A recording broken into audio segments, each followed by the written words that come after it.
She was worth $4.5 billion, a Stanford dropout who promised to save millions of lives. But it was all built on a lie.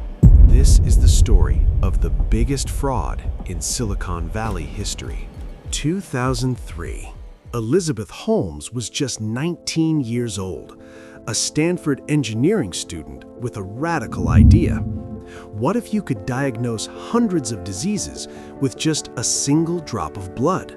No needles, no pain, instant results. She dropped out of Stanford and founded Theranos. Her mission? Revolutionize healthcare. And investors believed every word. By 2013, Theranos was valued at $9 billion. Elizabeth became the world's youngest self-made female billionaire. Forbes called her the next Steve Jobs. She wore the black turtleneck, the deep voice, the vision. Major investors poured in hundreds of millions. Walgreens, Safeway, even the US military.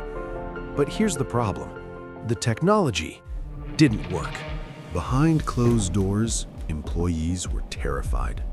The devices constantly failed.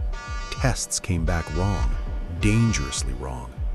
But Elizabeth refused to admit it. She silenced whistleblowers, threatened lawsuits.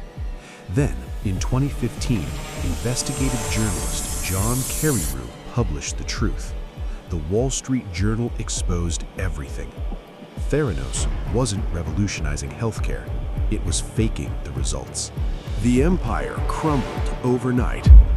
Theranos shut down in 2018. Investors lost over $700 million. Elizabeth Holmes was charged with massive fraud. In 2022, she was found guilty, sentenced to 11 years in federal prison, from billionaire to inmate. But how did she fool so many powerful people? Elizabeth Holmes had the vision, the charisma, the connections, but she forgot one thing. You can't fake reality forever. Investors didn't just lose money, patients were harmed. This wasn't just about business, it was about lives. Ambition is powerful, but without truth, it's just a lie. So here's the lesson.